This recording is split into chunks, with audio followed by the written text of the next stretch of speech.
At the outset, he said, senior officials from the relevant embassy and the National Security Council look at the policy message the president wants to send, and then start fleshing out kind of basic ideas for what will be included in a visit.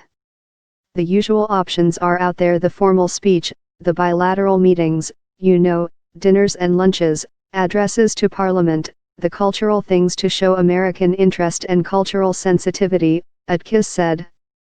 Really, a month in advance is where the rubber meets the road, where a team of individuals from various organizations, White House staff, the White House Military Office, the Secret Service, and always accompanied with diplomats from our local embassy, arrive in country and engage in bilateral discussions to start working out exactly what the host country proposes that the president do while he's there, he said.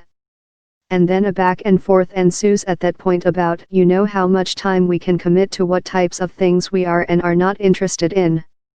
Overseas trips are not exceptions to the adage that a White House's most valuable commodity is the president's time. When it comes to foreign governments, usually with a U.S. president, they want more time than we can give, said Atkins. And so it's always a matter of, okay, they want us to spend 3 nights, so that they can have these 3 dinners, and we're only willing to spend 1 night, and so what's the one dinner you really want to do? The result is usually diplomatic, back and forth. Normally, they're coming with a wish list of a lot of things they want the president to accomplish, and then we're working to kind of pare that back, said Atkins. One challenge is balancing the demands of a foreign trip with the president's regular obligations. He's still got to be the commander-in-chief, and he's still got to be receiving his daily intel brief, and he's still got to be handling other issues that are completely unrelated to the reason that he's in country visiting, Atkins said. Those guidelines are handed down from presidency to presidency by the foreign policy establishment that provides a kind of diplomatic institutional memory, explained Atkins.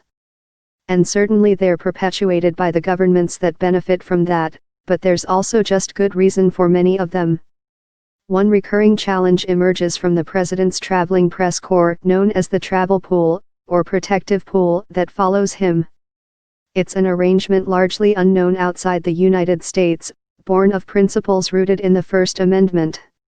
The pool helps to chronicle the unfolding events, large and small, of a presidency, with the belief that writing history shouldn't be left only to loyal staffers and government officials.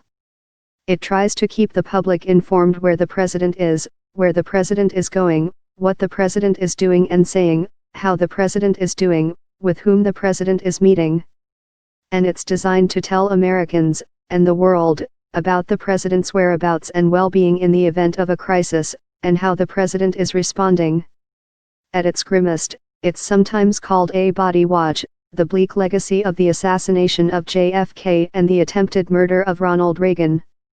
Accommodating the travel pool is just simply something that we build into our discussions about the arrangements for the visit, said Atkins. Some countries definitely react with surprise that we have a protective pool that travels on Air Force One, that accompanies the president in all of his motorcade movements, that by and large is in the same building, or on the same property that he's on at all times, whether they see the president or not, he added. But ultimately, Atkins said, it's something that's a requirement for the president when he travels.